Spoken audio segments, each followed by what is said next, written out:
దేశంలో నూతన సూర్యోదయం కోసం ఎదురు చూస్తున్న నా భారతదేశం. ఎక్కడికి పోతున్నారా కుక్క? పంటలు అమ్మటానికి కదా. వీడికి తెలియదా? పంటలు పండితే అమ్మటాలు లేవు. మా గవర్నమెంట్ కి పంపాలి. మేము ఇచ్చిన దానితో సరిపెట్టుకోవాలి. మా పంట పైన మీ పెత్తనం ఏంటి? మా పంట మా సొంతం. You bloody idiots! You should know one thing. ఇక్కడ గాలి మా సొంతం, భూమి మా సొంతం. ఆ మాటకు వస్తే పంచభూతాలు మా సొంతం. వాటితో పండే పంటలు కూడా మా సొంతమేనా? బానిస కుక్కల్లారా! Go get the bags. ఈ బానిస బ్రతుకులు మార్చడానికి ఎవ్వరూ లేరా?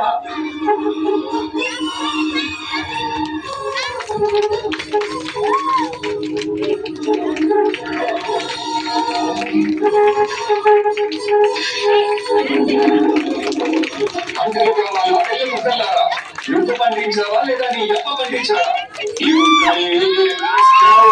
మమ్మల్ని అడ్డుకుంటావా? నీకు చేతులున్నవి మా ఊపిరి పెట్టడానికి, మా కాళ్ళు మొక్కటానికి, అంతేకాని మా మీద ఎత్తడానికి కాళ్ళు రాదు. ఎత్తుతారు. నవ మాసాలు కలిసి పేగు తెంచుకొని కన్నా పసిబిడ్డ మీద మీలాంటి వాళ్ళు చెయ్యి వేసినప్పుడు, ఫస్ట్ నుండి కన్న బిడ్డలా చూసుకున్న పంటని మీలాంటి వాళ్ళు ఆక్రమించినప్పుడు నా చెయ్యే కాదురా, పండి ముసలాడి చేతులైనా అడుగులెత్తుతాయి, పసి పిల్లాడి చేతులైనా పంజాలు చూతాయి.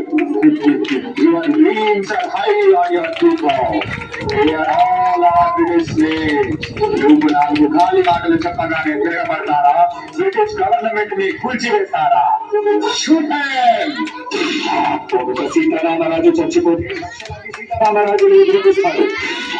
సీతారామరాజు అంటే ఒక వ్యక్తి కాదు, సమూహ శక్తి, సంగ్రామ భైరి, స్వాతంత్ర నినాదం. అక్కడ కాదురా, ఇక్కడ కాదు. వందే మాతరం, వందే మాతరం, వందే మాతరం. ఈసారి మనం ఇచ్చే సమాధానం వీళ్ళకి చాలా గట్టిగా వినిపించాలి. ఇంక్లాబ్ జిందాబాద్, ఇంక్లాబ్ జిందాబాద్.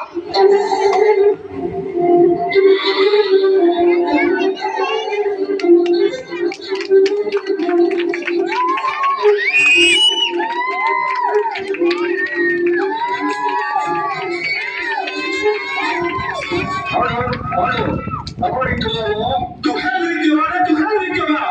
Inqilab Zindabad, Inqilab Zindabad. Inqilab. What the hell is this Inqilab? మీ అన్యాయాన్ని ఎదిరించడానికి, మీ అరాచకాన్ని అణిచివేయడానికి, మీ రాక్షస పాలనని అంతం చేయడానికి పుట్టిందేనా ఈ ఇన్కిలాబ్?